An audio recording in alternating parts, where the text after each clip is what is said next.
What's up, JetNation? GreenBean here, and I am at the Stratica Salt Mine in Hutchinson, Kansas.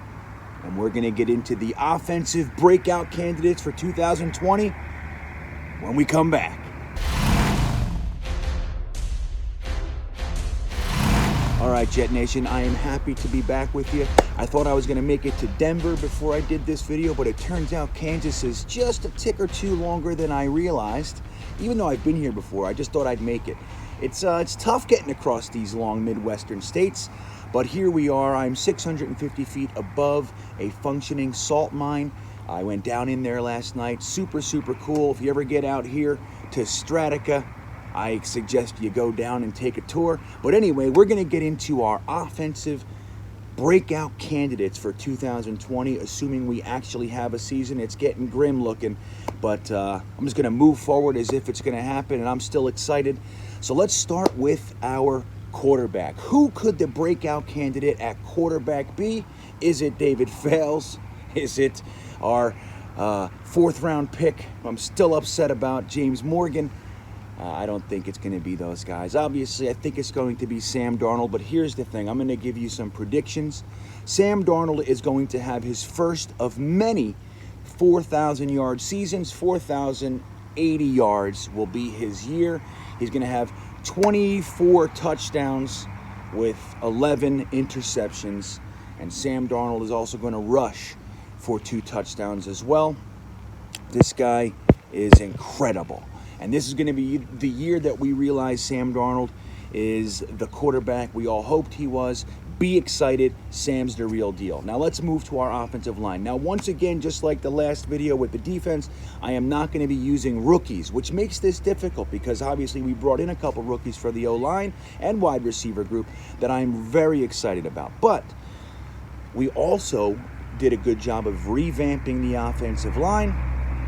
In the offseason, Joe Douglas made that a priority, and we have some interesting guys. We got Connor McGovern. We have re-signing Alex Lewis, but I believe that the breakout candidate, the guy that is going to blow our minds on how good he really is Greg Van Roten. Greg Van Roten is rarely penalized, rarely gives up sacks. That is going to continue, but at the right guard position, we are going to be grateful that he is there. And here's the exciting thing about Greg Van Roten. This is his childhood dream. He was a Jets fan growing up. He wanted to be on the Jets. He even disregarded his agent's continued attempts to squeeze the Jets for more money. He actually signed the deal when the agent wasn't in the room. He just said, listen, this is where I want to go. The money's fine. I'm taking it. Greg Van Roten is excited to be a Jet, and that's the kind of guys Joe Douglas wants. That's the kind of guys I want and that you should want. Greg Van Roten is going to give up no sacks and have 2 penalties, 1 false start, 1 holding, 3 penalties, and he'll have 1 unnecessary roughness, which I'm fine with. I like it. So let's move over to the running back.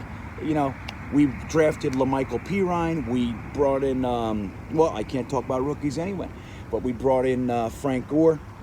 We let Ty Montgomery go. Unfortunately, it looks like we let Bilal Powell go. Bilal Powell, you're always in our heart, man. We wish you could be a part of a winning Jets year, but it is what it is. So this is the year that Le'Veon Bell, on the backs of the offensive line, is going to show everybody why it is that we signed him.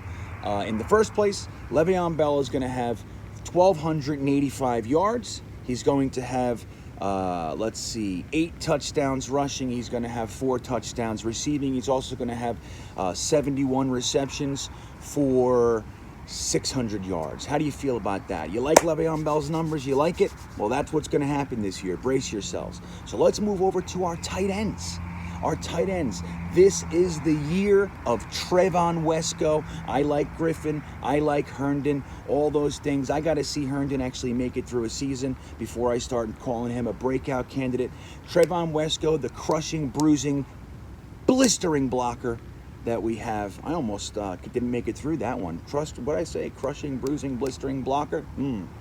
So Trevon Wesco, he's not going to have necessarily, big, beefy receiving numbers. He's going to improve in that regard. He's going to have 4 touchdowns. He's also going to have about 30 receptions for somewhere around 400 yards, 300 yards, something like that. But he is going to assist the offensive line. He's going to seal that edge, and he's going to be destroying dudes, and we are going to love Trevon Wesco. So we got quarterback, we got running back, we got tight ends, we have offensive line. What's left but our wide receiver group? Our wide receiver group looks entirely different. We brought in a rookie, Denzel Mims. We got a couple undrafted free agents that, if they actually could stay healthy, might be exciting. Lawrence Cager, Michael Campbell. They're going to have some potential. Let's see if they even make the team. This is a weird year. But we also brought in Breshard Perriman. We let Robbie Anderson go. We still have Jamison Crowder. We brought in another former first-round pick in Doxson. And now I was tempted to give Vincent Smith the nod. I'm a big fan of Vincent Smith. I'm a supporter. I believe in him. I think he's the next Robbie Anderson. But I actually believe that Breshard Perriman is going to be our breakout candidate. Here's the thing. I actually watched a lot of breakdown, like when they break down the plays where they're not necessarily getting the ball. I watched his whole game tapes of last year, and the thing with Breshard Perriman, everybody knows about the last 5 weeks of the year, how well he did, and he kind of just came out of the darkness and had a great end of the season. But before that, when Evans and Godwin were still on the field, he was open. He was beating his man. He just wasn't getting the ball. Now, because obviously the favorite targets are going to be the other guys, rightfully so. But he was still beating his guy. He was open all year. He just started getting the ball when the other receivers went down with injuries and such. So Breshard Perriman just needed some time. He is going to be a #1 receiver. We're going to love him. I know it feels weird even saying that. We haven't had one in a long time. But Breshard Perriman is going to be a true #1. He's going to have 1,100 yards. Ooh, it's tough to say this stuff. It really is. He's going to have 1,100 yards on 86 receptions. He's also going to have 11 touchdowns. So get ready for the breakout season of Breshard Perriman. He'll be re-signed mid-season to a long contract extension. And just as a little extra nugget, Denzel Mims is also going to prove that he should not have been passed on by all those teams, making it to pick number 48 or 40. Where the hell? 59, I think it was. Pick number 59 should never have been there. The Jets finally catch a break. We're getting the guy that slips, and he's going to have he's going to have a monster year as a rookie as well. So there you have it, guys. Don't forget, go to JetNation.com, like and subscribe. We get thousands of views and everything, which is so cool, and I love talking to you guys. But I would really appreciate it if you could subscribe as well, if you're not already. We're making videos. We're trying to do once a week. It's tough out here. I don't necessarily have internet service, but like, subscribe, hit the notification bell. You'll be reminded whenever we do make a video. JetNation.com, where all the Jets talk is happening, guys. If you haven't been to JetNation.com forums, you're going to love it there. There are literally thousands of us talking Jets all day, all night.